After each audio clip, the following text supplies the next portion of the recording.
Assalamualaikum warahmatullahi wabarakatuh.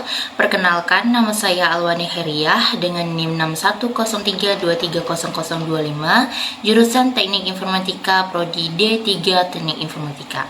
Di sini saya akan melakukan review database tugas akhir dari Kak Novitasari dengan judul Aplikasi Penggalangan Dana untuk Bantuan Sosial Masyarakat berbasis website Studi Kasus BEM Politeknik Negeri Bengkalis. Langsung saja. Deskripsi umum dari judul ini yaitu adalah BEM adalah singkatan dari Badan Eksekutif Mahasiswa, yaitu suatu organisasi atau kelompok mahasiswa di Politeknik Negeri Bengkalis. BEM juga merupakan suatu organisasi atau kelompok mahasiswa yang melakukan kegiatan atau kepentingan terkait dengan pengembangan keterampilan. Aplikasi ini diharapkan dapat menjadi solusi yang efektif untuk mempermudah anggota BEM dalam melakukan proses pemungutan donasi. Selain itu, dengan adanya aplikasi ini, diharapkan penggalangan dana dapat dilakukan dengan lebih efisien, terstruktur, dan transparan. Nah, berikut adalah Entity Relationship Data atau ERD. Dapat kita lihat di sini. Terdapat 5 tabel, yaitu admin, donatur, penggalang, penggalangan, dan donasi. Pertama, admin. Admin yaitu pengguna yang mengelola sistem, memverifikasi kampanye, dan mengawasi aktivitas. Nah, berikutnya ini adalah penggalang. Penggalang itu individu atau organisasi yang membuat dan mengelola kampanye penggalangan dana. Jadi, jika misalnya ada musibah atau kejadian tidak mengenakan atau peristiwa sesuatu gitu. Nah, penggalang ini akan seorang ini atau organisasi ini akan membuat kampanyenya. Nah, berikutnya ada penggalangan. Nah, penggalangan itu kampanye penggalangan dana dengan tujuan dan target tertentu. Misalnya dengan nama peristiwa ini, kemudian ada nanti dengan targetnya gitu, target dapatnya berapa untuk nanti diberikan kepada yang membutuhkan nantinya. Nah, kemudian ada donatur. Donatur adalah individu atau organisasi yang memberikan donasi pada kampanye. Nah, misalnya ada suatu orang atau individu atau organisasi yang ingin melakukan donasi. Nah, mereka akan bisa donasi dari info penggalangan tadi. Nah, donatur ini adalah seseorang atau individu atau organisasi yang memiliki tujuan yang baik untuk memberikan sedikit bantuan kepada atau banyak bantuan kepada peristiwa pada orang-orang yang membutuhkan setelah kejadian musibah gitu. Nah, kemudian ada donasi. Nah, donasi itu adalah transaksi dana dari donatur untuk kampanye. Itu ya nominal lah begitu. Kayak donatur memberikan donasi kepada yang membutuhkan gitu. Nah, kemudian ada perancangan database. Pertama, itu ada tabel penggalangan. Tabel penggalangan ini terdiri dari ID penggalang, nama penggalangan, ID penggalangan, nama penggalangan, deskripsi, jumlah tujuan, jumlah saat ini, tanggal mulai, tanggal berakhir, gambar.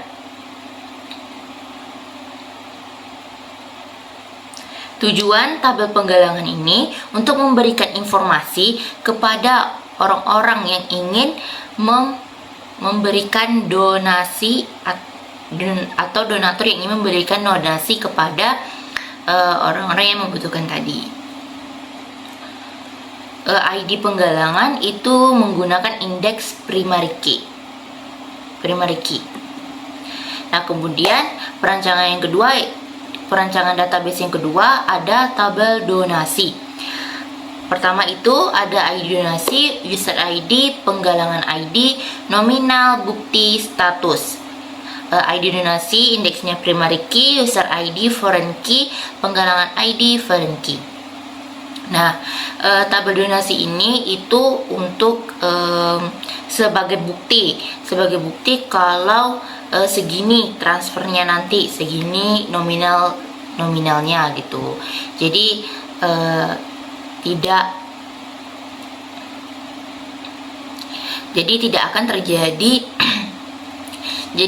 akan terjadi kesalahpahaman antar donatur dan admin nantinya.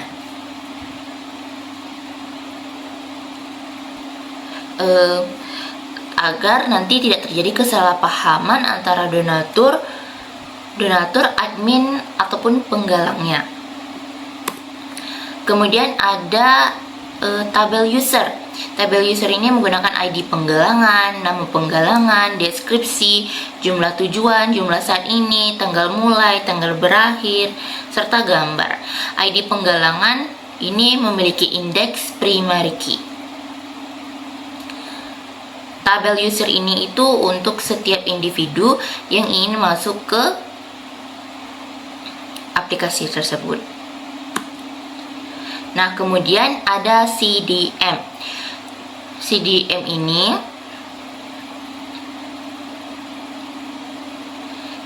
ini dimulai dari tabel admin yang melihat tabel penggalang, kemudian tabel admin juga melihat tabel donatur. Jadi admin ini itu mengawasi aktivitas penggalang dengan si donatur. Jadi hanya admin yang bisa melihat penggalang dan donatur. Kemudian penggalang menambahkan penggalangan. Donatur melakukan donasi.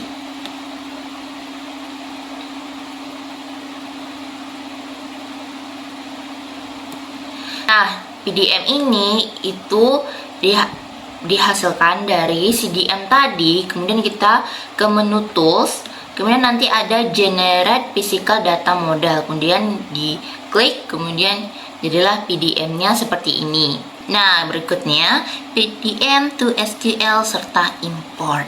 Nah, pertama kita akan melakukan dari PDM tadi mengubah menjadi SQL dengan di sini kita bisa lihat database generation. Kemudian kita letak direktorinya di mana, kemudian file name-nya apa, kemudian kita check model, kemudian OK. Check model ini bertujuan agar kita bisa melihat warning atau kesalahan yang kita buat di sebelumnya. Kemudian kita melakukan import dengan cara kita masuk ke localhost, kemudian kita bisa membeli baru di sini, kemudian menambah baru, kemudian kita buat Alwani database TA atau terserah kalian mau bikin apa. Kemudian tambahkan masukkan file yang sudah di SQL tadi. Nah, kemudian pilih import, kemudian hasilnya akan seperti ini. Import telah selesai, 14 item dilakukan. 14 item dilakukan. Nah, kemudian kita melakukan hak akses. Pertama yaitu pembuatan user dengan masuk ke MySQL min urut, kemudian gunakan Alwani database TA yang sudah kita import tadi, lalu quiet atau keluar, dan kemudian login ulang buat sebuah user baru dengan nama Alwank, terserah kalian mau bikin apa, dan passwordnya 1234567 ini tuh terserah mau passwordnya berapa, namun agar lebih mudah diingat 1234567 saja. Kemudian masukkan kode juga, MySQL create user Alwank at localhost identified by, tambahkan password tadi. User baru ini dibuat agar memiliki akses akses spesifik ke database dan meningkatkan keamanan dengan membatasi akses root hanya untuk administrasi. Nah, berikut contoh yang ada di CMD setelah melakukan create user, masukkan create user. Jika berhasil akan query OK. Nah, kemudian setelah melakukan tersebut, kita akan melakukan select on. Kemudian kita akan membuat grant select on Alwani database TA to Al1H localhost. Jadi, select on hanya meningkatkan hak akses untuk membaca saja, sehingga jika ingin insert, update, delete tidak akan bisa. Contohnya di sini. Nah, mau insert itu tidak bisa. Nah, maka kita keluar dulu, kemudian masuk lagi MySQL min urut.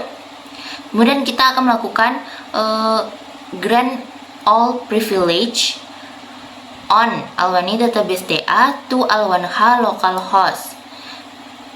Maka dari itu, kita menambahkan izin dengan memberikan perintah grant all privileges, maka ia akan memberikan pengguna akses penuh ke semua tindakan MySQL. Grant all privileges ini untuk semuanya, bisa kalian select, bisa update, bisa delete, bisa insert, terserah, bisa semuanya, all privileges.